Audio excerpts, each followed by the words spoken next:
Cadeia. Fabiano tinha ido à feira da cidade comprar mantimentos. Precisava sal, farinha, feijão e rapaduras. Sinhá Vitória pedirá. Além disso, uma garrafa de querosene e um corte de chita vermelha.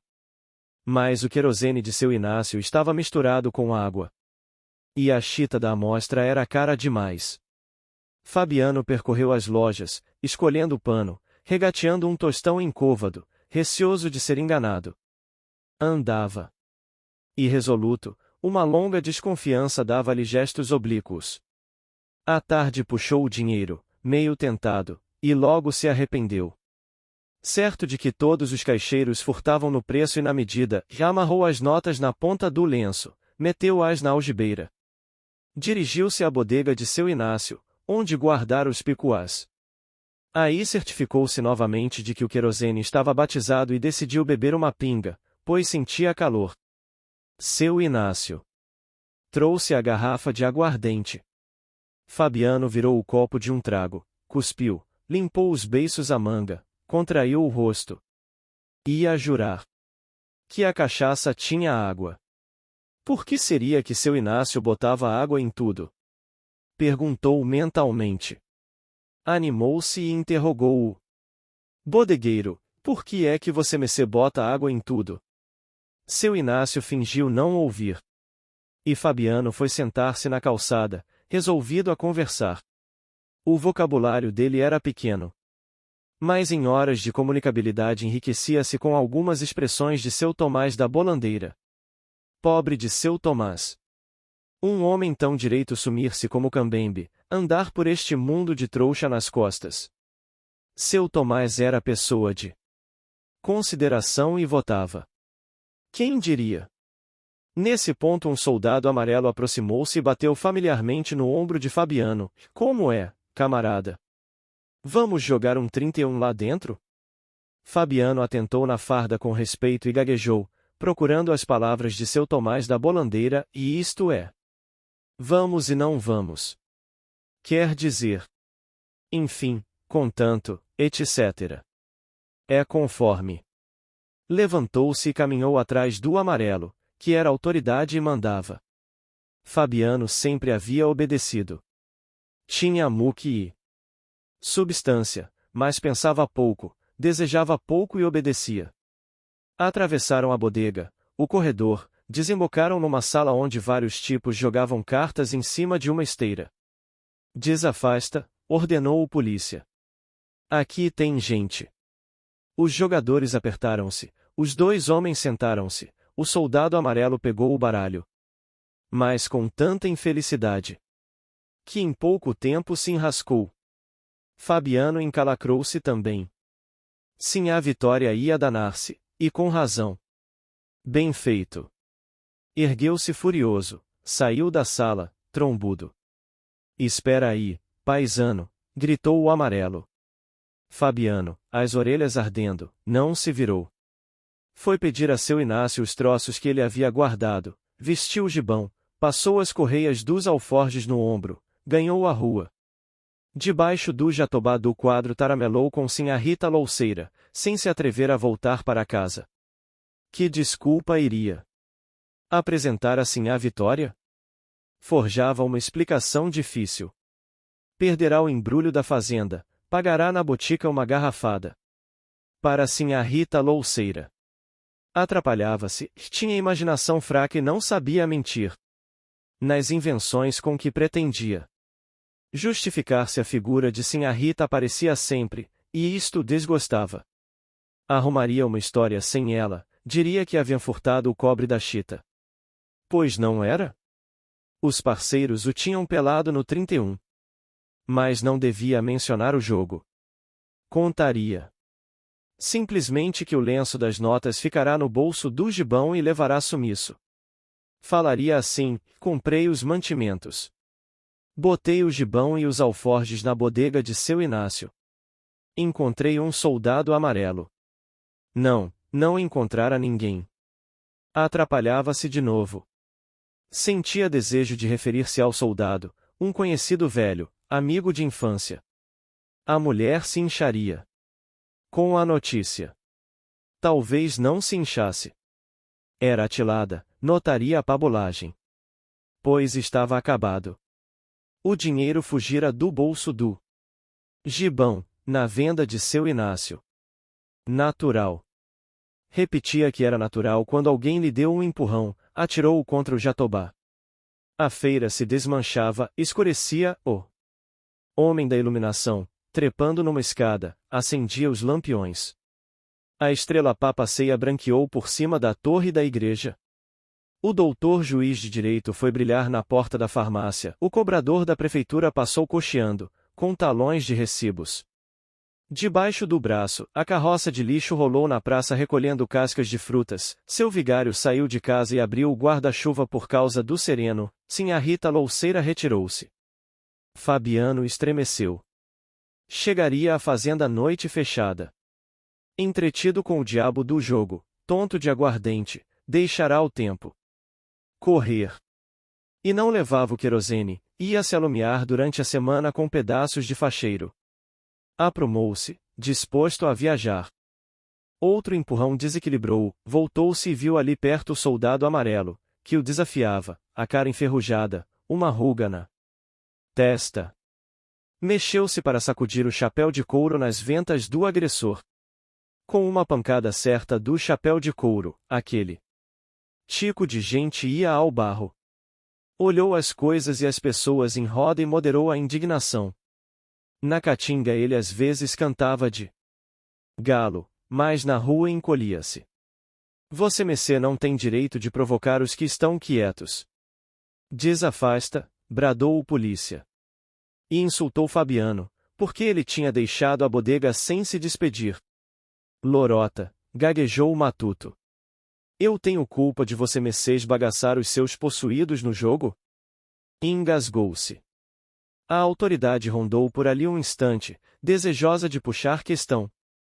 Não achando pretexto, avizinhou-se e plantou o salto da reiúna em cima da alpercata do vaqueiro. Isso não se faz, moço, protestou Fabiano. Estou quieto. Veja que mole e quente é pé de gente. O outro continuou a pisar com força. Fabiano impacientou-se e xingou a mãe dele. Aí o amarelo apitou, e em poucos minutos o destacamento da cidade rodeava o Jatobá. Toca pra frente, berrou o cabo. Fabiano marchou desorientado, entrou na cadeia, ouviu sem compreender uma acusação medonha e não se defendeu. Está certo, disse o cabo. Faça lombo, paisano. Fabiano caiu de joelhos, repetidamente uma lâmina de facão bateu-lhe no peito, outra nas costas. Em seguida abriram uma porta, deram-lhe um safanão que o arremessou para as trevas do cárcere. A chave tilintou na fechadura, e Fabiano ergueu-se. Atordoado, cambaleou, sentou-se num canto, rosnando, Por que tinham feito aquilo? Era o que não podia saber. Pessoa de bons costumes, sim senhor, nunca fora preso. De repente. Um fuzuê sem motivo. Achava-se tão perturbado que nem acreditava naquela desgraça. Tinham-lhe caído todos em cima, de supetão, como uns condenados. Assim um homem não podia resistir. Bem. Passou as mãos nas costas e no peito, sentiu-se moído, os olhos azulados brilharam como olhos de gato. Tinham-no realmente surrado e prendido. Mas era um caso tão esquisito que instantes depois balançava a cabeça, duvidando, apesar das machucaduras. Ora, o soldado amarelo.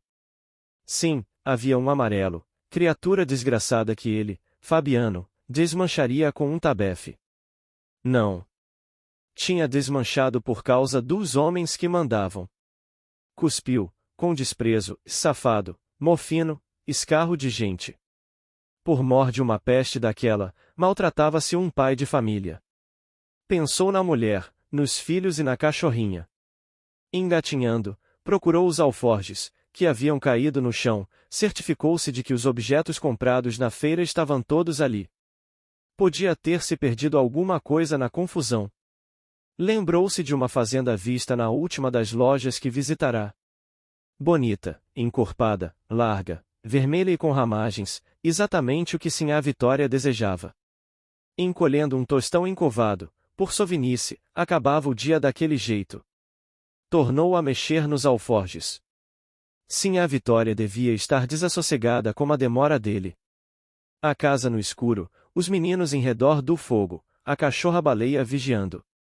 Com certeza haviam fechado a porta da frente. Estirou as pernas, encostou as carnes doídas ao muro. Se lhe tivessem dado tempo, ele teria explicado tudo direitinho. Mas, pegado de surpresa, embatucara. Quem não ficaria azuretado com semelhante despropósito? Não queria capacitar-se de que a malvadez tivesse sido para ele. Havia engano, provavelmente o amarelo confundira com outro. Não era senão isso. Então por que um sem-vergonha desordeiro se arrelia, bota-se um cabra na cadeia, dá-se pancada nele? Sabia perfeitamente que era assim, acostumara-se a todas as violências, a todas as injustiças. E aos conhecidos que dormiam no tronco e aguentavam cipó de boi oferecia consolações e tenha paciência. Apanhar do governo não é desfeita. Mas agora rangia os dentes, soprava. Merecia castigo? E, por mais que forcejasse, não se convencia de que o soldado amarelo fosse governo. Governo, coisa distante e perfeita. Não podia errar. O soldado amarelo estava ali perto, além da grade, era fraco e ruim, jogava na esteira com os matutos e provocava-os depois. O governo não devia consentir tão grande safadeza. Afinal, para que serviam os soldados amarelos? Deu um pontapé na parede, gritou enfurecido. Para que serviam os soldados amarelos? Os outros presos remexeram-se, o carcereiro chegou à grade, e Fabiano acalmou-se, e bem. Não há nada não. Havia muitas coisas. Ele não podia explicá-las, mas havia. Fossem perguntar a seu Tomás da Bolandeira, que lia livros e sabia onde tinha as ventas. Seu Tomás da Bolandeira contaria aquela história. Ele, Fabiano, um bruto, não contava nada. Só queria voltar para junto de Sinhá Vitória, deitar-se na cama de varas. Porque vinham bulir com um homem que só queria descansar? Deviam bulir com outros. Estava tudo errado. Tinham lá coragem? Imaginou o soldado amarelo atirando-se a um cangaceiro na caatinga. Tinha graça. Não dava um caldo. Lembrou-se da casa velha onde morava, da cozinha, da panela que chiava na trempe de pedras. Sinhá Vitória punha a sal na comida. Abriu os alforjes novamente, e a trouxa de sal não se tinha perdido. Bem. Sinhá Vitória provava o caldo na quenga de cocô. E Fabiano se aperreava por causa dela, dos filhos e da cachorra-baleia, que era como uma pessoa da família, sabida. Como gente. Naquela viagem arrastada, em tempo de seca braba, quando estavam todos morrendo de fome, a cadelinha tinha trazido para eles um preá. Ia envelhecendo, coitada. Sinhá Vitória, inquieta, com certeza fora muitas vezes escutar na porta da frente. O galo batia as asas, os bichos bodejavam no chiqueiro, os chocalhos das vacas tiniam. Se não fosse isso. Em que estava pensando? Meteu os olhos pela grade da rua. Que pretume! O lampião da esquina se apagara, provavelmente o homem da escada só botara nele meio quarteirão de querosene. Pobre de Sinhá Vitória, cheia de cuidados, na escuridão. Os meninos sentados perto do lume, a panela chiando na trempe de pedras, baleia atenta, o candeeiro de folha pendurado na ponta de uma vara que saía da parede. Estava tão cansado, tão machucado, que ia quase adormecendo no meio daquela desgraça. Havia ali um bêbado. 3 variando em voz alta e alguns homens agachados em redor de um fogo que enchia o cárcere de fumaça.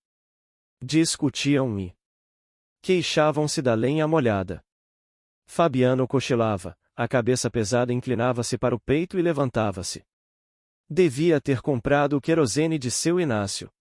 A mulher e os meninos aguentando fumaça nos olhos. Acordou sobressaltado. Pois não estava misturando as pessoas, desatinando? Talvez fosse efeito da cachaça. Não era, tinha bebido um copo, tanto assim, 4 dedos. Se lhe dessem tempo, contaria o que se passará. Ouviu o falatório desconexo do bêbado, caiu numa indecisão dolorosa. Ele também dizia palavras sem sentido, conversava à toa. Mas irou-se com a comparação, deu marradas na parede. Era bruto, sim senhor, nunca havia aprendido, não sabia explicar-se. Estava preso por isso? Como era? Então mete-se um homem na cadeia porque ele não sabe falar direito? Que mal fazia a brutalidade dele? Vivia trabalhando como um escravo. Desentupia o bebedouro, consertava as cercas, curava-os animais, aproveitará um casco de fazenda sem valor. Tudo em ordem, podiam ver. Tinha culpa de ser bruto? Quem tinha culpa? Se não fosse aquilo. Nem sabia. O fio da ideia cresceu, engrossou e partiu-se. Difícil pensar. Vivia tão agarrado aos bichos. Nunca vira uma escola. Por isso não conseguia defender-se, botar as coisas nos seus lugares. O demônio daquela história entrava-lhe na cabeça e saía. Era para um cristão endoidecer. Se lhe tivessem dado ensino, encontraria meio de entendê-la. Impossível, só sabia lidar com bichos. Enfim, contanto, seu Tomás daria informações. Fossem perguntar a ele. Homem bom, seu Tomás da Bolandeira, homem aprendido. Cada qual como Deus o fez. Ele, Fabiano, era aquilo mesmo, um bruto. O que desejava? Esquecia-se. Agora se recordava da viagem que tinha feito pelo sertão, a cair de fome.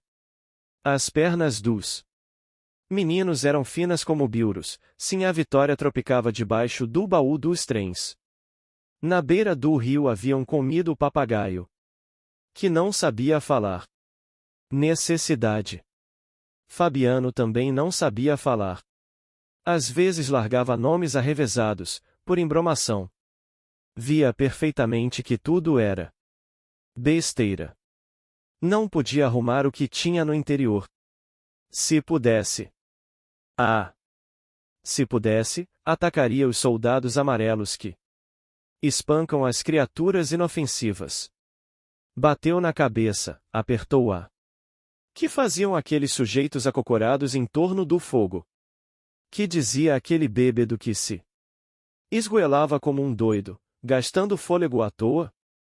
Sentiu vontade de gritar, de anunciar muito alto que eles não prestavam para nada. Ouviu uma voz fina. Alguém no xadrez das mulheres chorava e arrenegava as pulgas. Rapariga da vida, certamente, de porta aberta. Essa também não prestava para nada. Fabiano queria berrar para a cidade inteira, afirmar ao doutor juiz de direito, ao delegado, a seu vigário e aos cobradores da prefeitura que ali dentro ninguém prestava para nada. Ele, os homens acocorados, o bêbado, a mulher das pulgas, tudo era uma lástima, só servia para aguentar facão. Era o que ele queria dizer. E havia também aquele fogo corredor que ia e vinha no espírito dele. Sim, havia aquilo. Como era? Precisava descansar. Estava com a testa doendo, provavelmente em consequência de uma pancada de cabo de facão. E doía-lhe a cabeça toda. Parecia-lhe que tinha fogo por dentro, parecia-lhe que tinha nos miolos uma panela fervendo.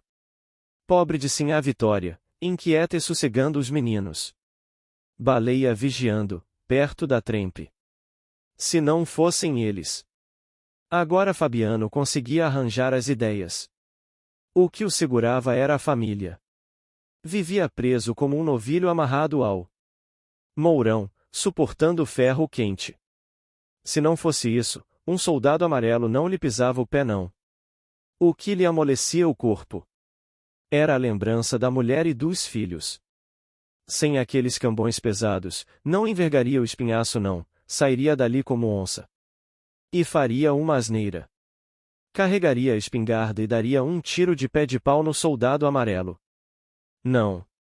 O soldado amarelo era um infeliz que nem merecia um tabefe com as costas da mão. Mataria os donos dele. Entraria num bando de cangaceiros e faria estrago nos homens que dirigiam o soldado amarelo. Não ficaria um para a semente. Era a ideia que lhe fervia na cabeça. Mas havia a mulher, havia os meninos, havia a cachorrinha. Fabiano gritou, assustando o bêbado, os tipos que abanavam fogo, o carcereiro e a mulher que se queixava das pulgas. Tinha aqueles cambões pendurados ao pescoço. Deveria continuar a arrastá-los? Sim, a Vitória dormia mal na cama de varas. Os meninos eram uns brutos, como o pai. Quando crescessem, guardariam as reses de um patrão invisível, seriam pisados, maltratados, machucados por um soldado amarelo. Sim, a Vitória. Acocorada junto às pedras que serviam de trempe, a saia de ramagens entalada entre as coxas, sim, a Vitória soprava o fogo. Uma nuvem de cinza voou dos tições e cobriu-lhe a cara, a fumaça inundou-lhe os olhos, o rosário de contas brancas e azuis desprendeu-se do cabeção e bateu na panela. Sim, a Vitória limpou as lágrimas com as costas das mãos, encarquilhou as pálpebras, meteu o rosário no seio e continuou a soprar com vontade, enchendo muito as bochechas. Labaredas lamberam as achas de angico, esmoreceram, tornaram a levantar-se e espalharam-se entre as pedras. Sim, a Vitória aprumou o espinhaço e agitou o abano. Uma chuva de faíscas mergulhou num banho luminoso a cachorra-baleia, que se enroscava no calor e cochilava embalada pelas emanações da comida. Sentindo a deslocação do ar e a crepitação dos gravetos, Baleia despertou, retirou-se prudentemente, receosa de sapecar o pelo, e ficou observando maravilhada as estrelinhas vermelhas que se apagavam antes de tocar o chão. Aprovou com o movimento de cauda aquele fenômeno e desejou expressar a sua admiração à dona. Chegou-se a ela em saltos curtos. Ofegando, ergueu-se nas pernas traseiras, imitando gente. Mas sim, a Vitória não queria saber de elogios. Arreda! Deu um pontapé na cachorra, que se afastou humilhada e com sentimentos revolucionários. Sim, a Vitória tinha amanhecido nos seus azeites. Fora de propósito, dissera ao marido umas inconveniências a respeito da cama de varas. Fabiano, que não esperava semelhante desatino, apenas grunhira e E a munha cara, por quê? Realmente mulher é bicho difícil de entender, deitara-se na rede e pegara no sono. Sim, a Vitória andara para cima e para baixo, procurando em que desabafar. Como achasse tudo em ordem, queixara-se da vida. E agora vingava-se em Baleia, dando-lhe um pontapé. Avizinhou-se da janela baixa da cozinha, viu os meninos entretidos no barreiro, sujos de lama, fabricando bois de barro, que secavam ao sol, sob o pé de turco, e não encontrou motivo para repreendê-los.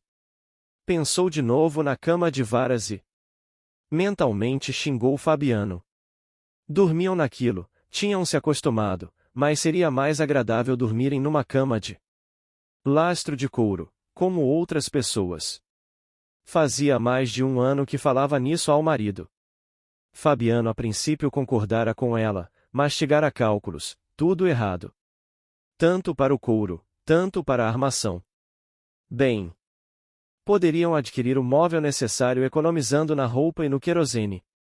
Sim, a Vitória responderá que isso era impossível, porque eles vestiam mal, as crianças andavam nuas, e recolhiam-se todos ao anoitecer Para bem dizer, não se acendiam candeeiros na casa.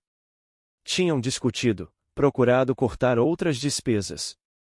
Como não se entendessem, sinhá Vitória aludira, bastante azeda, ao dinheiro gasto pelo marido na feira, com jogo e cachaça. Ressentido, Fabiano condenara os sapatos de verniz que ela usava nas festas, caros e inúteis. Calçada naquilo, tropega, michiase como um papagaio, era ridícula. Sinhá Vitória ofendera-se gravemente com a comparação, e se não fosse o respeito que Fabiano lhe inspirava, teria despropositado. Efetivamente os sapatos apertavam-lhe os dedos, faziam-lhe calos. Equilibrava-se mal, tropeçava, manquejava, trepada nos saltos de meio palmo. Devia ser ridícula, mas a opinião de Fabiano entristecera-a muito.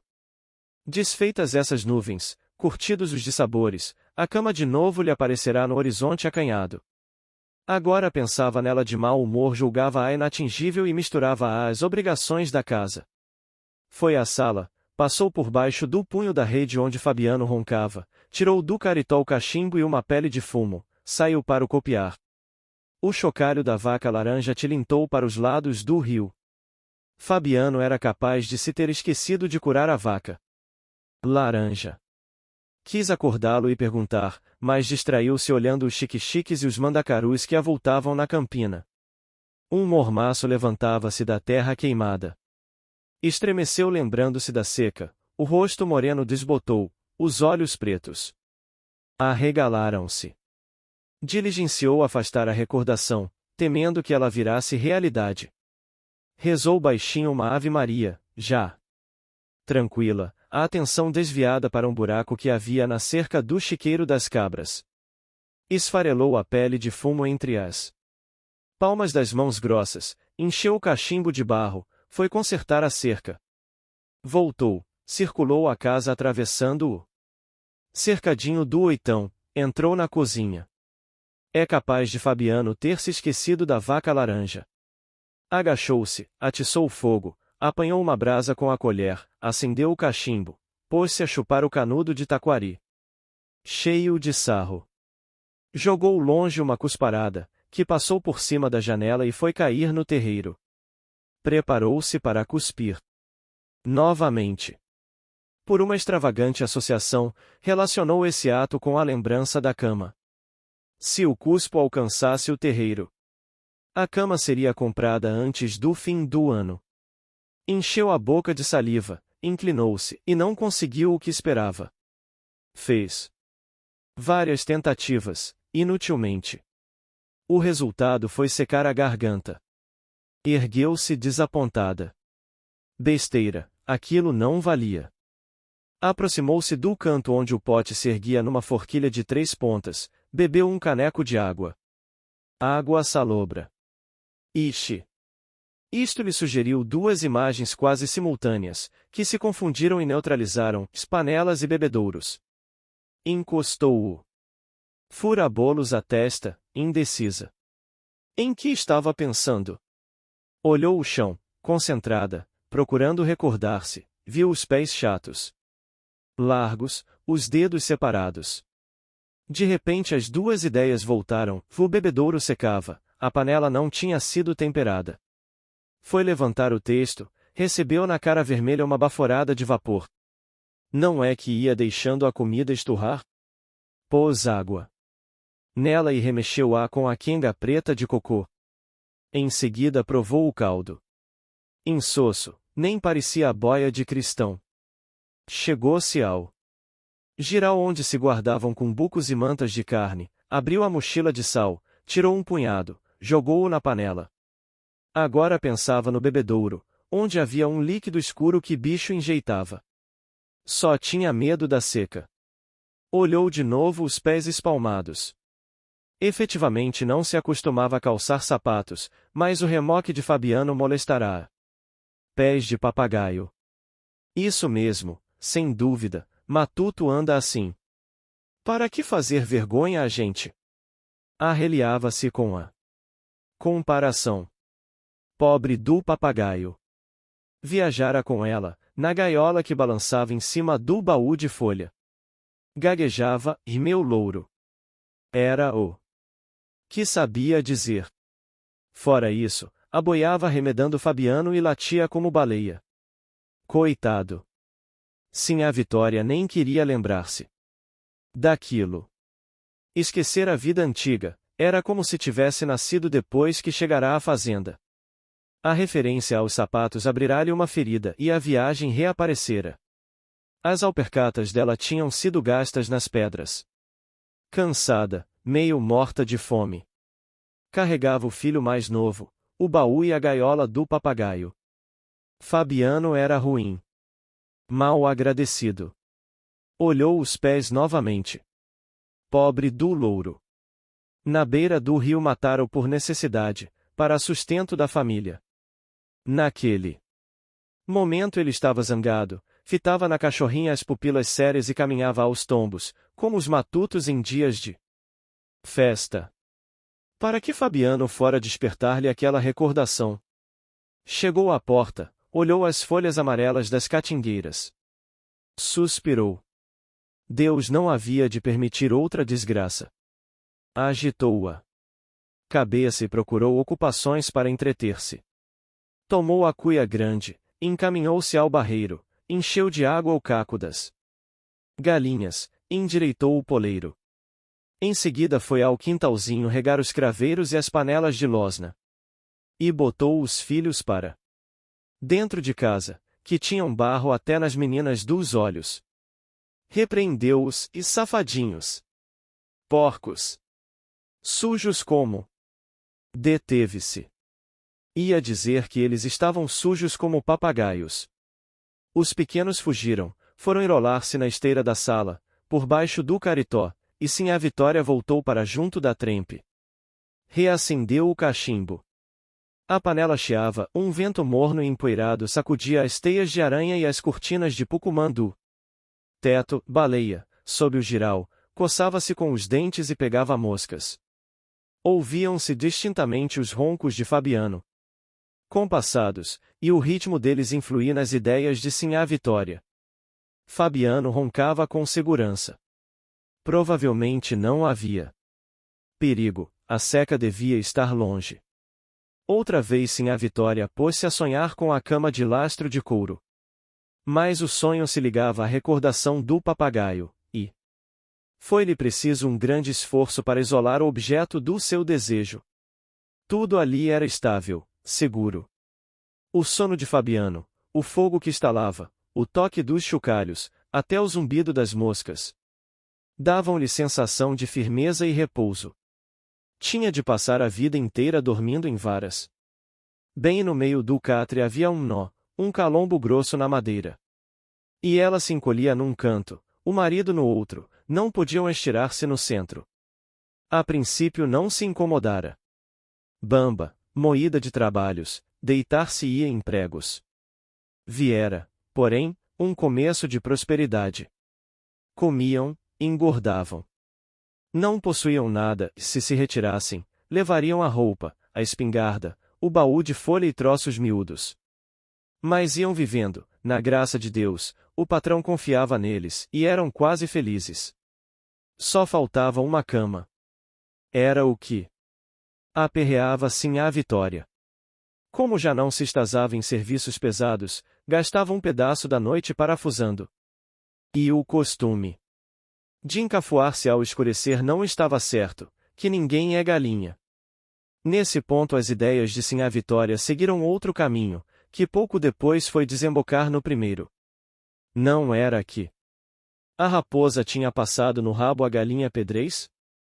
Logo a Pedrez, a mais gorda, decidiu armar um mundeu perto do poleiro. Encolerizou-se. A raposa pagaria a galinha Pedrez. Ladrona. Pouco a pouco a zanga se transferiu.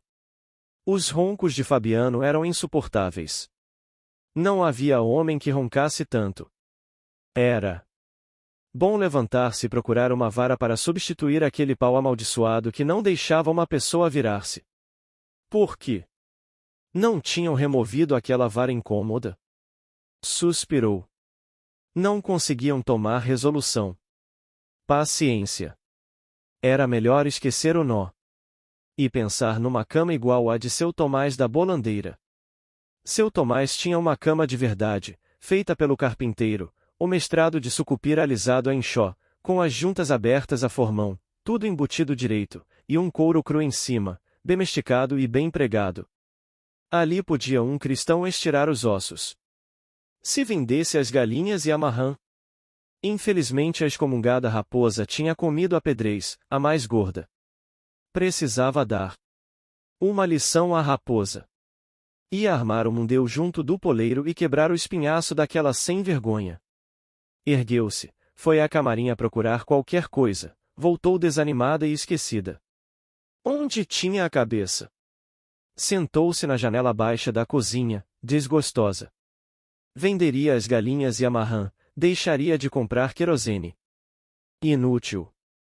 Consultar Fabiano, que sempre se entusiasmava, arrumava projetos. Esfriava logo, e ela franzia a testa, espantada, certa de que o marido se satisfazia com a ideia de possuir uma cama. Sim, a Vitória desejava uma cama real, de couro e sucupira, igual à de seu Tomás da Bolandeira.